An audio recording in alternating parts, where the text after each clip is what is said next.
இந்த மாதிரி பிளாஸ்டிக் பாட்டில பயன்படுத்தி உயரமான இடத்துலயும் கீழே நின்னுட்டே எப்படி ஒற்றடிக்கிற மாதிரி செட் பண்றதுன்னு பாத்திரலாம். மேலும் இதுல உள்ள ஈக்குச்சி கையால இழுத்தா கூட வராது, அந்த அளவுக்கு ஸ்ட்ராங்கா இருக்கும். இதுக்கு ஃபர்ஸ்ட் 1/2 லிட்டர் பிளாஸ்டிக் பாட்டில் ஒன்று எடுத்து அதோட மூடியை கழட்டிருங்க. அடுத்ததான் இந்த மாதிரி ஒரு போல்ட் சூடு பண்ணி மூடியோட நடுப்பகுதியில ஓட்ட போட்டுருங்க.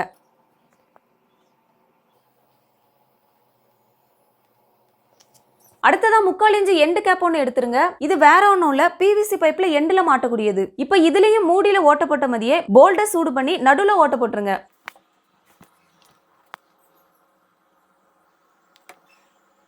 இப்ப பாத்தீங்கன்னா ஓட்ட போட்ட இடத்துல விளிம்பு மாதிரி நீண்டுட்டு இருக்கு, அதை உப்பு தளச்சு தேய்ச்சி எடுத்துருங்க. அடுத்தது இந்த போல்ட்ல ஒரு வாசர் மாட்டி அதை இந்த மூடியோட பின்புறமா மாட்டிடலாம். அடுத்ததா இதுல இந்த எண்டு கேப்பை மாட்டிடலாம். இப்ப இதுலயும் ஒரு வாசர் மாட்டி நட்டு போட்டு நல்லா டைட் பண்ணிடலாம்.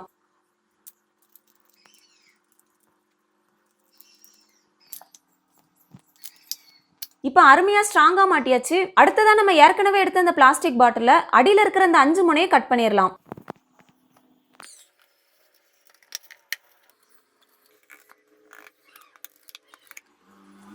அடுத்ததா இந்த மூடியை மறுபடியும் இந்த பாட்டில மூடிடலாம்.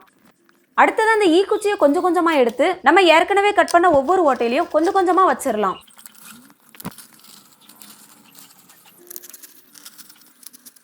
இப்படி முழுவதும் வச்சதும் ஈக்குச்சியை தண்ணியில நனைச்சிருங்க.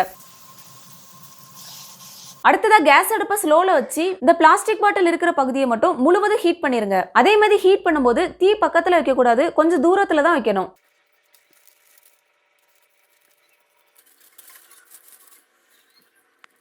இப்ப பாத்தீங்கன்னா ஹீட் பண்ணதும் அந்த பிளாஸ்டிக் பாட்டில் சுருங்கி நல்லா டைட்டா பிடிச்சிட்டு அதே மாதிரி இந்த ஈக்குச்சியை இழுத்தாலும் அவ்வளோ டைட்டா இருக்கு. இப்ப பாத்தீங்கன்னா இதுல சூடு இருக்கும், அதனால இந்த பிளாஸ்டிக் பகுதியை மட்டும் தண்ணியில நனைச்சிருங்க.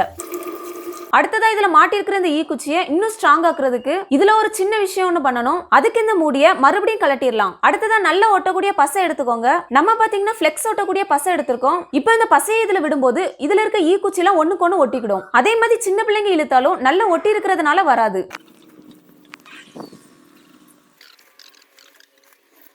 அடுத்ததா 3/4 இன்ச் தடிமன் உள்ள பிவிசி பைப் ஒன்று எடுத்துக்கிடுங்க. நம்ம பாத்தீங்கன்னா ஒரு 5 அடி நீளத்துக்கு எடுத்திருக்கோம். இனி இந்த எண்டு கேப்ல பசையை தடவி இந்த பிவிசி பைப்ல ஒட்டிடலாம்.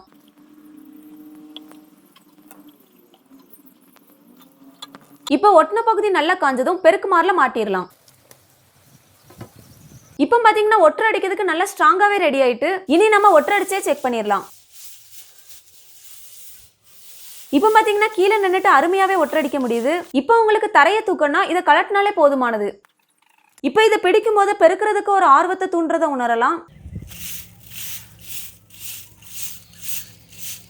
ஒருவேளை நீங்க கயிறை வச்சு கட்டினா சில நேரங்களில் ஈக்குச்சி கலண்டு விழும். ஆனா இந்த முறையில பசை வேற போட்டிருக்கிறதுனால நல்ல ஸ்ட்ராங்கா இருக்கு. அதே மாதிரி இதை நீங்க ஒற்றை அடிக்கிறதுக்கு பயன்படுத்துறதா இருந்தா இதுல மாற்ற முடி நல்ல ஸ்ட்ராங்கான முடியா இருக்கான்னு பார்த்து மாட்டணும்.